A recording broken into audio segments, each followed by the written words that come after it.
Mental drill and exercises. Before we can get the mind to do good work for us, we must first tame it and bring it to obedience to the will of the I.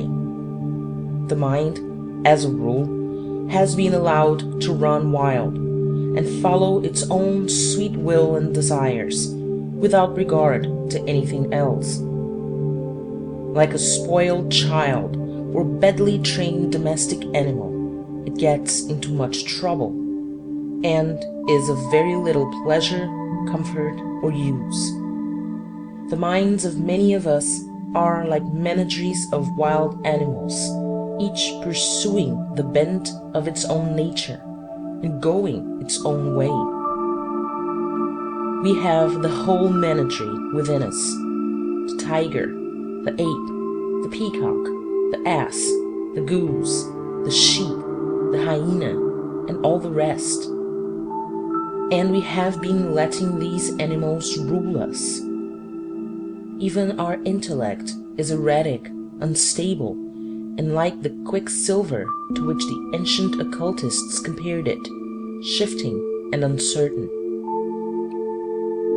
If you will look around you, you will see that those men and women in the world who have really accomplished anything worthwhile have trained their minds to obedience. They have asserted the will over their own minds and learned mastery and power in that way. The average mind chafes at the restraint of the will and is like a frisky monkey that will not be taught tricks, but taught it must be if it wants to do good work. And teach it you must if you expect to get any use from it, if you expect to use it instead of having it use you.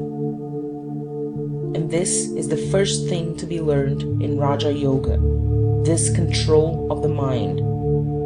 Those who had hoped for some royal road to mastery may be disappointed, but there is only one way, and that is to master and control the mind by the will.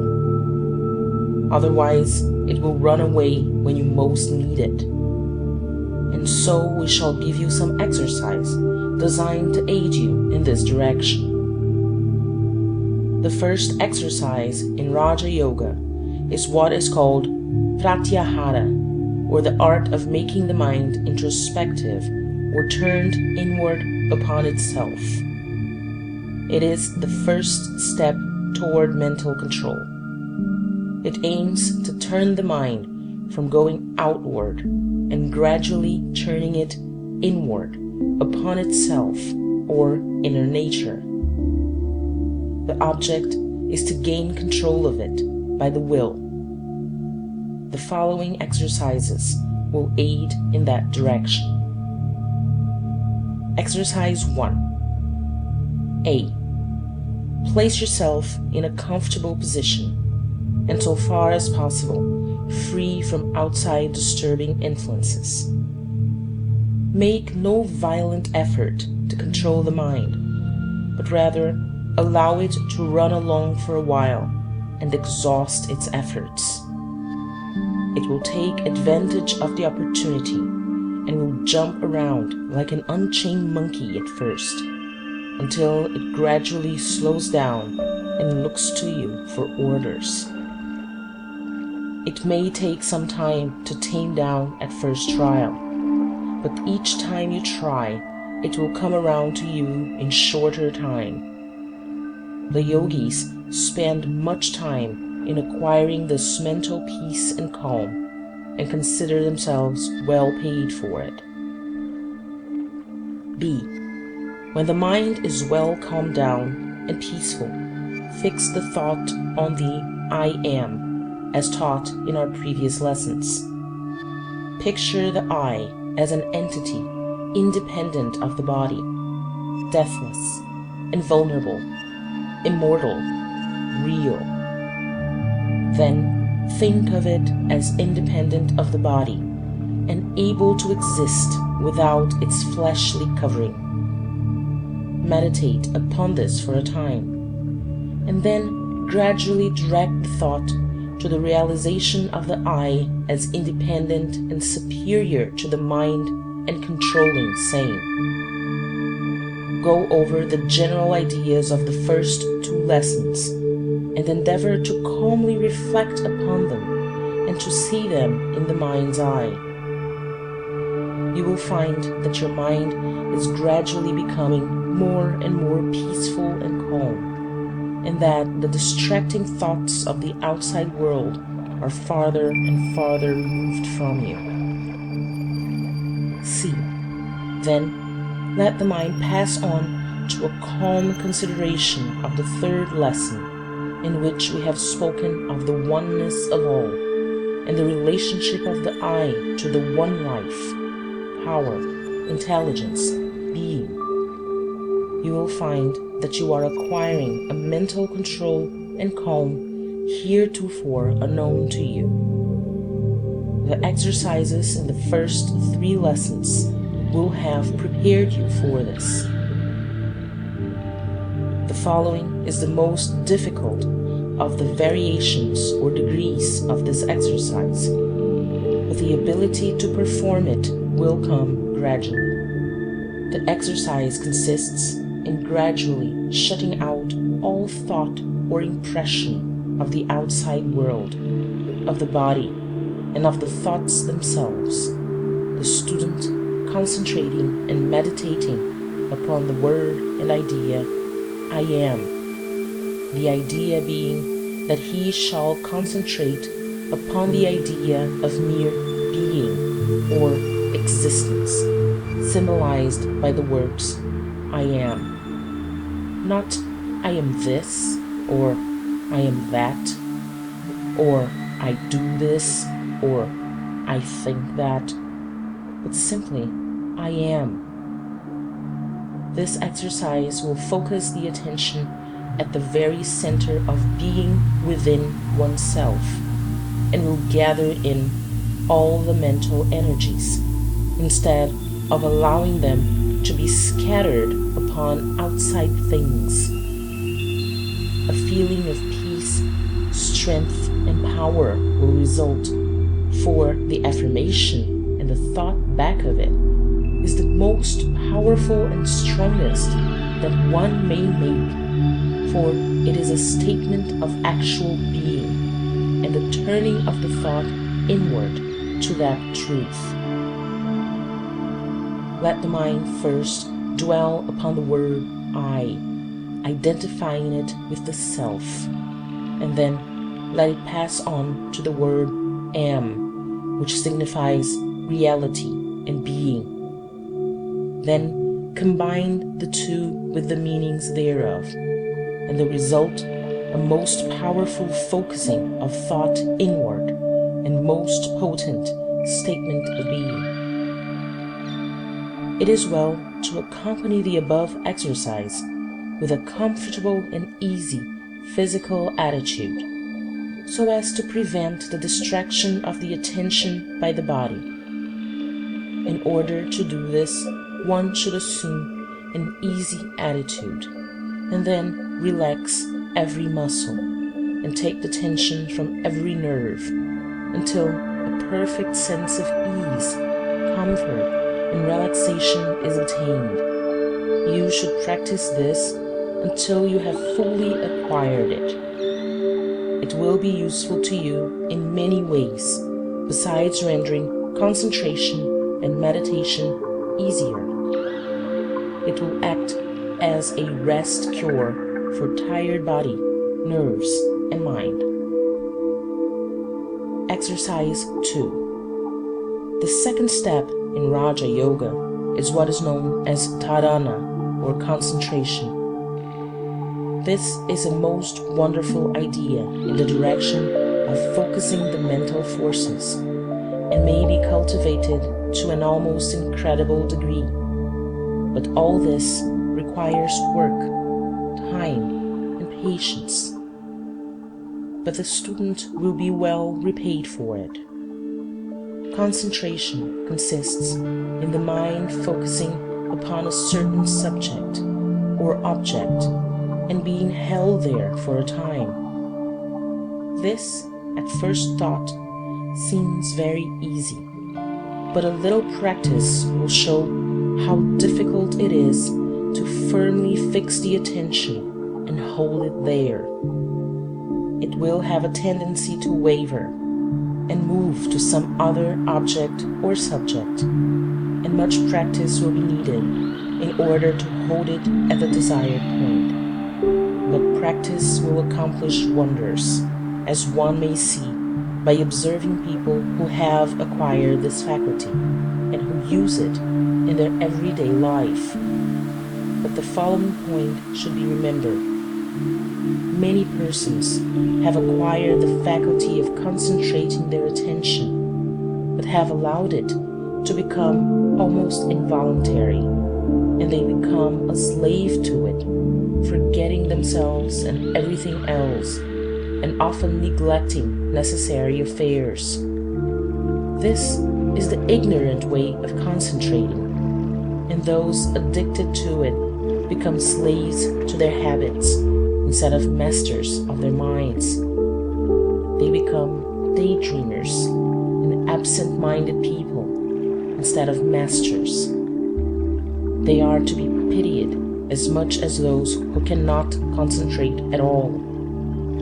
The secret is in a mastery of the mind. The yogis can concentrate at will and completely bury themselves in the subject before them and extract from it every item of interest, and can then pass the mind from the thing at will, the same control being used in both cases.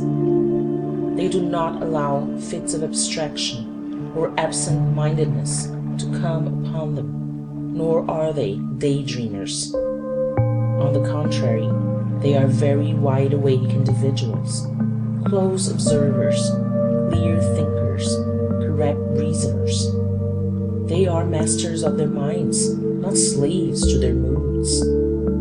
The ignorant concentrator buries himself in the object or subject and allows it to master and absorb himself, while the trained yogi thinkers asserts the I and then directs his mind to concentrate upon the subject or object, keeping it well under control and in view all the time. Do you see the difference? Then heed the lesson. The following exercises may be found useful in the first steps of concentration. A. Concentrate the attention upon some familiar object, a pencil for instance. Hold the mind there, and consider the pencil to the exclusion of any other object. Consider its size, color, shape, kind of wood. Consider its uses and purposes, its materials, the process of its manufacture, etc., etc., etc.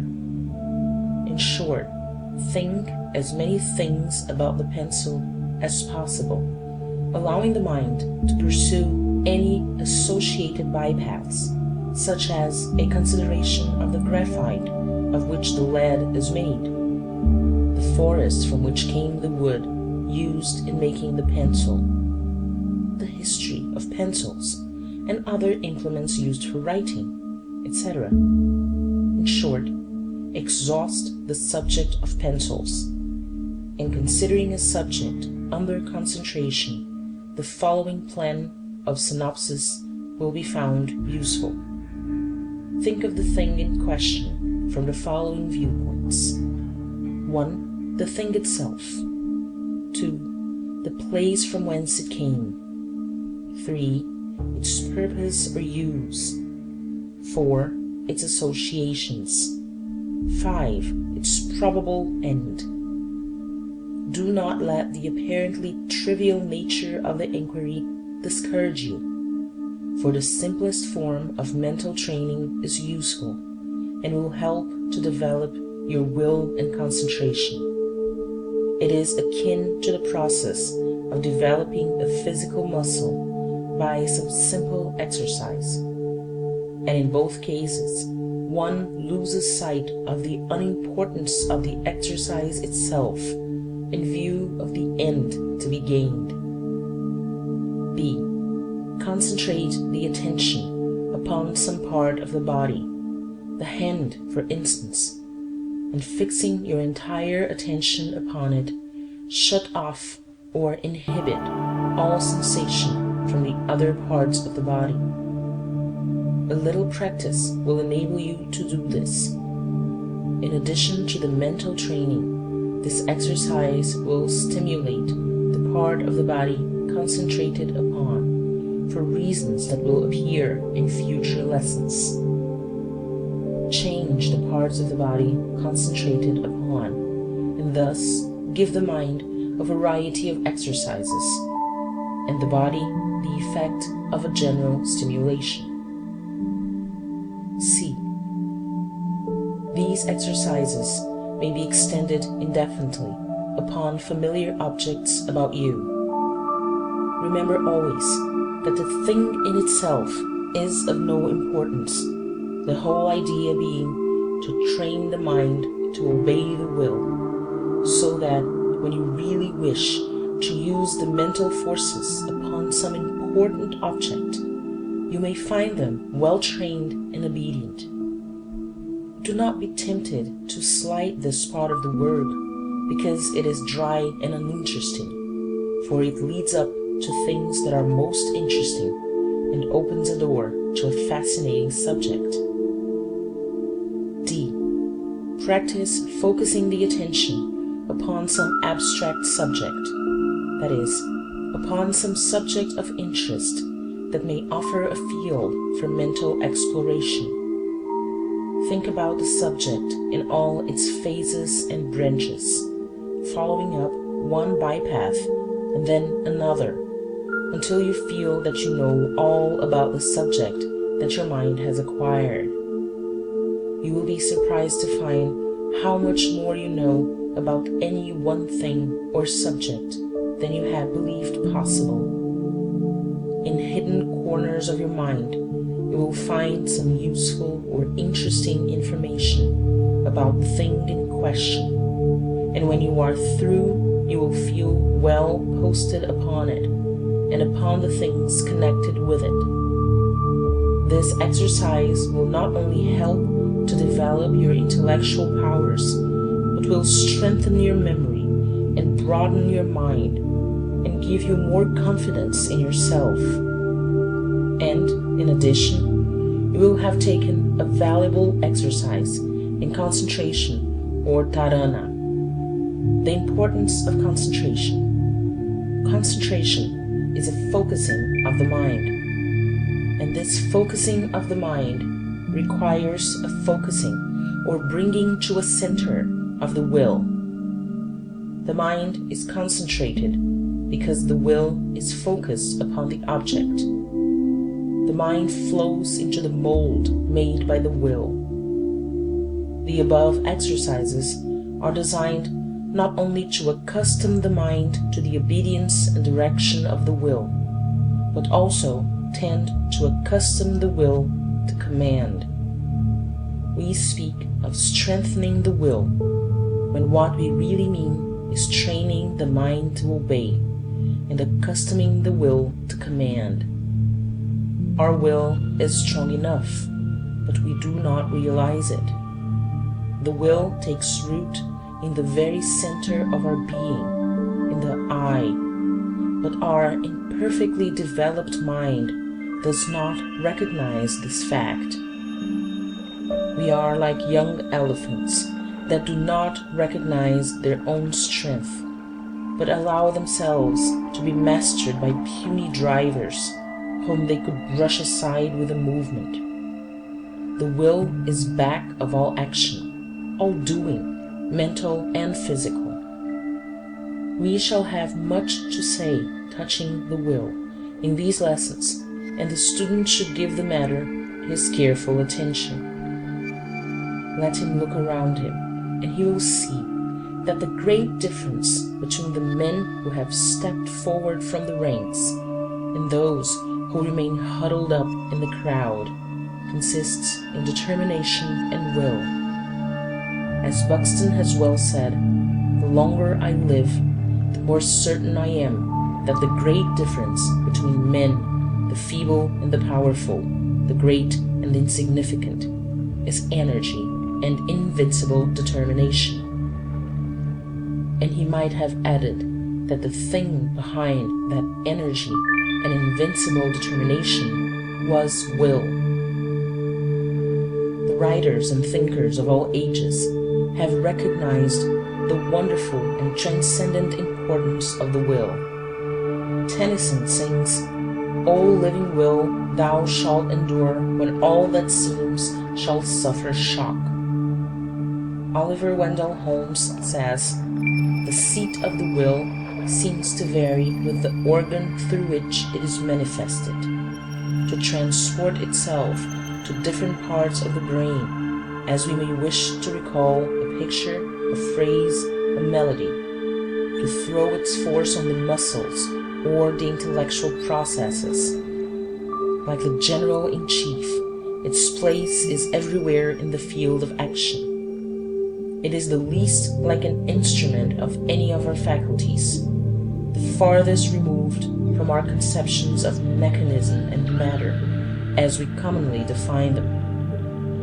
Holmes was correct in his idea, but faulty in his details. The will does not change its seat, which is always in the center of the ego, but the will forces the mind to all parts and in all directions, and it directs the prana or vital force likewise. The will is indeed the general-in-chief, but it does not rush to the various points of action, but sends its messengers and couriers there to carry out its orders. Watson has said, "The will do anything that can be done in this world, and no talents, no circumstances, no opportunities will make a two-legged creature a man without it." Ike Marvell truly says, "Resolve is what makes a man manifest, not puny resolve, not crude determinations, not errant purpose, but that strong and indefatigable will which treads down difficulties and danger, as a boy treads down the heaving frostland of winter, which kindles his eye and brain with a proud pulse beat toward the unattainable. Will makes men giants." The great obstacle to the proper use of the will, in the case of the majority of people, is the lack of ability to focus the attention. The yogis clearly understand this point, and many of the Raja Yoga exercises which are given to the students by the teachers are designed to overcome this difficulty. Attention is the outward evidence of the will.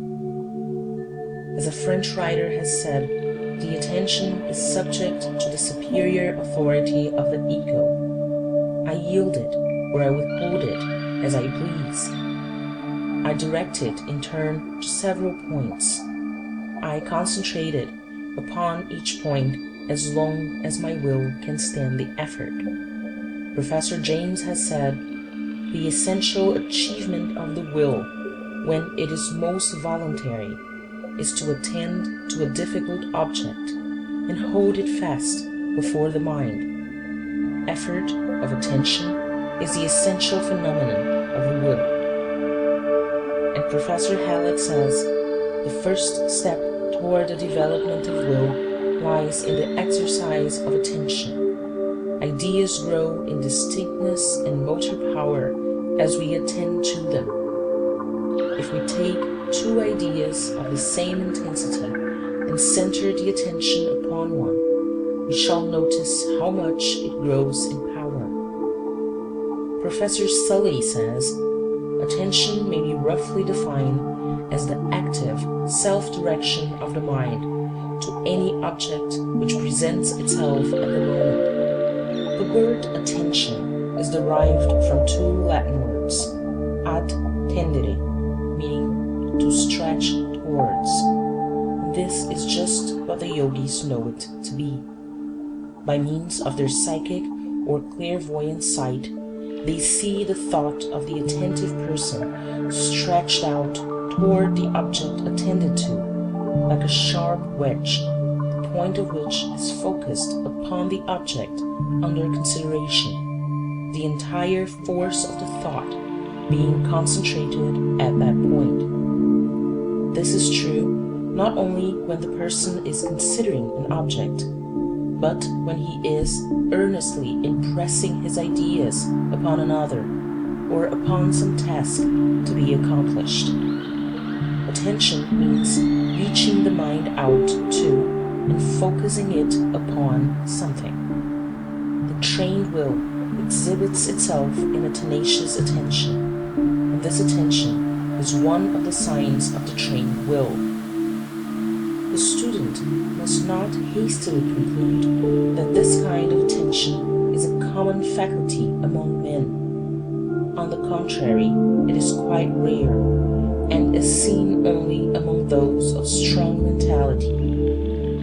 Anyone may fasten his attention upon some passing, pleasing thing, but it takes a trained will to fasten it upon some unattractive thing and hold it there.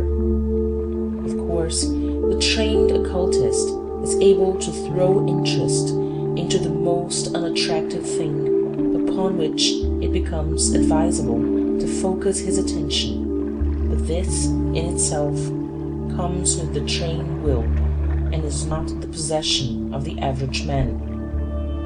Voluntary attention is rare and is found only among strong characters, but it may be cultivated and grown until he who has scarcely a shade of it today in time may become a giant. It is all a matter of practice, exercise, and will. It is difficult to say too much in favor of the development of the faculty of tenacious attention. One possessing this developed faculty is able to accomplish far more than even a much brighter man who lacks it. And the best way to train the attention under the direction of the will is to practice upon uninteresting objects and ideas, holding them before the mind until they begin to assume an interest. This is difficult at first, but the task soon begins to take on a pleasant aspect, for one finds that his willpower and attention are growing, and he feels himself acquiring a force and power that were lacking before. He realizes that he is growing strong. Charles Dickens said that the secret of his success consisted in his developing a faculty of throwing his entire attention into whatever he happened to be doing at the moment, and then being able to turn that same degree of attention to the next thing coming before him for consideration. He was like a man behind a great searchlight, which was successively turned upon point after point, illuminating each in turn. The eye is the man behind the light, and the will is the reflector, the light being the attention.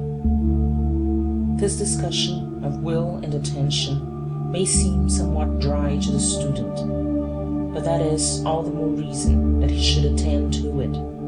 It is the secret that lies at the basis of the science of Raja Yoga, and the Yogi masters have attained a degree of concentration, will, and attention that would be inconceivable to the average man on the street. By reason of this, they are able to direct the mind here and there, outward or inward, with an enormous force. They are able to focus the mind upon a small thing with remarkable intensity, just as the rays of the sun may be focused through a sunglass and caused to ignite linen, or, on the other hand, they are able to send forth the mind with intense energy, illuminating whatever it rests upon, just as happens in the case of the strong electric searchlight with which many of us are familiar. by all means, start in to cultivate the attention and will. Practice on the unpleasant tasks. Do the things that you have before you and from which you have been shrinking because they were unpleasant. Throw interest into them, and the difficulty will vanish, and you will come out of it much stronger and filled with a new sense of power. Mantra, affirmation. I have a will. It is my inalienable property and right. I determine to cultivate and develop it by practice and exercise. My mind is obedient to my will. I assert my will over my mind. I am master of my mind and body. I assert my mastery. My will is dynamic, full of force and energy and power. I feel my strength. I am strong. I am forceful. I am vital. I am center of consciousness, energy, strength, and power, and I claim my birthright.